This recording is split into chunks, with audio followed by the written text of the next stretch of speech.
Hello friends. Recently, after updating my WordPress PHP version to version 7.2, I encountered an error line on the website. Like all the pages in the website were having this error line on top. Method for WP widget in my comment widget is deprecated since version 4.3 and use construct instead .in. And it is saying the error is in WP includes functions.php on the line 4807. So this is only a temporary solution which I did in order to remove this error line which was coming on top of the page. But this problem lies because the theme is not updated as per the latest PHP version. So if you want a final solution to this problem so that you can use the latest PHP version along with the theme that you are using for the WordPress site, you have to change the code of the theme.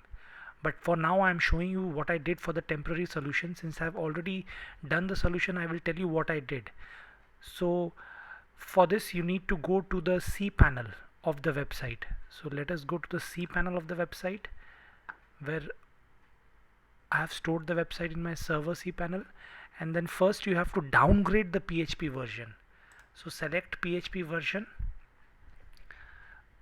From here, earlier I was using version 7.2, so it is a backward step, but for this temporary solution select version 5.6.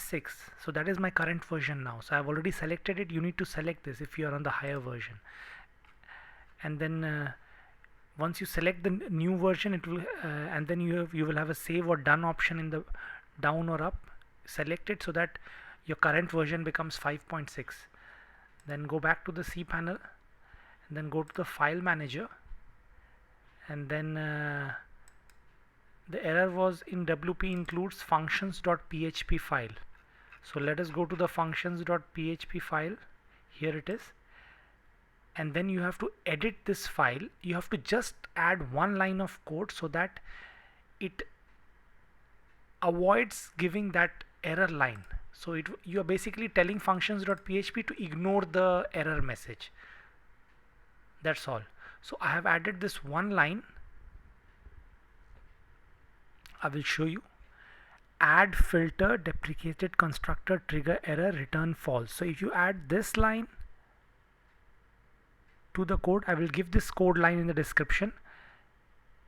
You can add this just at the start, so it will ignore that error message which is coming, and then save the changes, and that error message is gone. So that is what you need to do. But once again, I'm saying it's a temporary solution because we'll be still using an older version of PHP, but it works for now. Thank you so much.